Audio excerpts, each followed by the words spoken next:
Alright. Well, so, I'm doing alright, thank you very much. So I was at the bar the other day, and these guys were having this argument at the table next to me. Yeah, it was pretty funny, too. What am I, fucking TV here? I can hear you, right? Like, you know that I can hear you when you talk to me, right? Your shirt is dead, like... Yeah, cool. Anyway, so I don't know, I actually came here with stuff to do. Like, I have material prepared. Do you want to hear it? Tell us already! Alright, man, how much are you guys drinking up front here?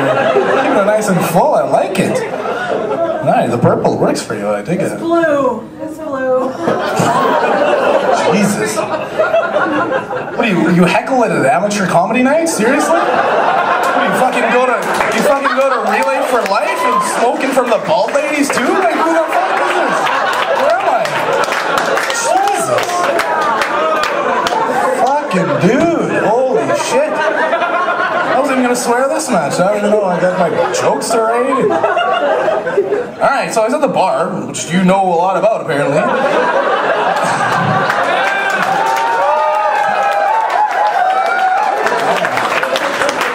And these guys were having an argument at the table next to me. Alright, anyway. So these guys were having this argument, and they were discussing whether or not it's still legal for you to shoot a native person on 20th Street from a covered wagon on Sundays. Have you guys heard this? Has anybody heard this before? No. Yeah. The guy was like, yeah, did you know that it's still legal for you to shoot somebody from a covered wagon on 20th Street? And the other guy's like, that's ridiculous. Like, absolutely no way that you're allowed to do that anymore. And I was just standing there astounded, you know, because, like, when the fuck was that ever legal? Like, when was that ever okay? You know what I mean? These guys weren't talking about whether or not it was, like, ever appropriate to do this. They were just talking about, like, yeah, still, like, tomorrow you were, like, planning to go there next Sunday. And I was just like...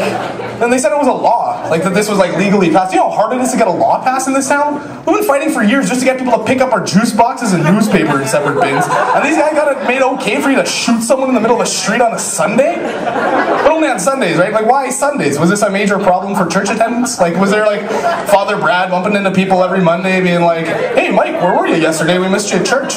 And Mike had to be like, you know, Father Brad, we were like right on our way. We had the family packed up in the wagon, but then there was this native dude right in front of us. Like, we couldn't get around him. You know, it was a fucking horse-drawn carriage. What was I supposed to do? And this had to happen a bunch of times. Yeah, cheers. I like it. You guys are partying. Yeah, so this had to happen a bunch of times, and then Father Brad had to like come up with like a whole bunch of people to get down there so they come up with a solution to the problem, you know? So they get everybody down to the town hall, and then they go over their different ideas for the solution. One guy's like, hey, why don't you just honk the horns at him? You know, like just honk the horns. And one guy's like, well, that's a good idea, but you know, horns aren't invented yet, so that's not gonna work out. And it's like, maybe ask him nicely before some dude at the back of the room just like, why don't you just shoot him? Can't we just fucking shoot him? And so everybody at the town hall meeting heard this guy, and nobody thought he was crazy. They're like, yeah, bro, let's fucking do this. Holy shit. Oh, man. Speaking of racist white people, I broke up with my girlfriend recently. You know, I should have seen it coming, though, you know what I mean? Like, because, you know, we're just two different, you know, the kind of opposite personalities. You know, I'm a pretty laid-back, easygoing, carefree kind of guy. You know, I like to go for beers with my buddies kind of deal, and, you know. On the other hand, she's a conniving bitch, so like it just wasn't gonna work out. But I mean, sometimes opposites can attract, right? I mean, sometimes that'll bring people closer together through their differences. But for us, I think it was more about expectations. Like, I think if you have different expectations for your partner, like things that they're not willing to do that you want them to, there's just gonna be friction. Like, that's gonna, you know, cause some problems. You know, like she expected me to open the door for her every day and like pick her flowers, help her with the dishes and the laundry, just stuff that I knew I wasn't gonna do. And, you know, conversely, I expected her to keep my roommate's dick out of her mouth on a regular basis, but just, you know, apparently some things she cannot get past. So, I don't know. But, you know, I shouldn't blame her entirely because we all have been in those bad relationships that, you know, were like, we should have gotten out way sooner kind of thing. You know what I'm talking about, you guys? Yeah. See, the way I see it, it's kind of like that feeling when you wake up in the morning and you've really got to take a piss, but you're so comfy in bed, like it's just so snug, and you're just like, fuck. You come up with every fucking reason to not get out of that bed. You're like, I'll fucking save her hours, I don't give a shit, like I don't need to piss, I'll fucking piss in the bed, whatever. And then it just gets to be like excruciatingly painful, so you actually have to physically drag your ass to the bathroom. And then you take that piss, and it's like the most relieving, the best piss you've ever taken. It's like, oh my god, this feels so good. just like in the back of your head, you're like, oh, I can go back to bed if I want to do this anyway, whatever. So you walk back to the bedroom and you stand there, you look at your bed, you're like, why the fuck would I want to go back to bed? It's beautiful outside. Like my buddies are down the street playing basketball and shit, and look at this shitty bed anyway. Like sheets are all dirty, it's all slutty. You know?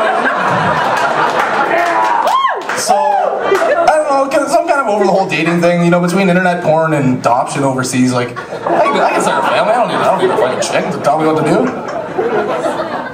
Nobody likes to adopt kids, I guess, alright. Anyway, you know, celebrities are doing it all the time, right? Which, I'm not sure how I feel about the whole celebrity adoption overseas thing, like, you know, I don't know how to say this, but am I the only person that gets a little bit nervous when I see a rich white couple from the States going over to Africa to bring home black people? Like, didn't we spend a lot of time trying to tell them to stop doing that? You know? And that didn't go so well the first time. You know, but like, just the textbooks and pens we've been sending them for the last 30 years made them forget about that whole thing. As long as they don't ask any questions about the 30 pages missing from the chapters on American history in their books, like, it should be totally fine, right? You know, the other thing that bothers me about celebrities adopting kids overseas is, you know, they're not just picking kids up at the airport like all willy-nilly, right? I mean, they're like going there and thoroughly inspecting every kid that they go to find, right? I mean, like, they come back with the most beautiful kid. Every celebrity that goes over and brings a kid back from overseas comes with like a 30-page spread in People magazine outlining the kid's perfect jaw structure and cheekbones. Like, that's not right. I mean, we don't get to pick what our kids look like. I mean, we can pick like how hot our partners are, but we don't actually get to pick their facial attributes. You know, like, I don't think I'd be able to do that. If I went over to Africa to adopt a kid, like, I don't think I'd feel right morally picking the most handsome kid. Like, I'd want to take some time, you know, get to know all the kids, ask them some questions, you know, figure out what they like and shit. And then I take all the things that they said for me and I go for like a long walk, you know, at the end of a soccer field or something, and I just stand there, you know, and think about it. And then I just wait for the fastest kid to get to me, and then I take him home. Because if there's anything I learned from watching The Blind Side, it's that we shouldn't judge people based on how they look. We should judge them based on their athletic ability, right? So that's my time, everybody. My name is Derek Morrison. I'm number 6. Love you.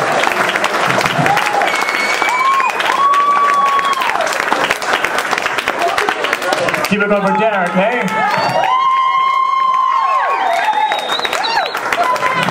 Adopting the right black kid, just like winning the lottery, hey? 649, imagine the possibilities.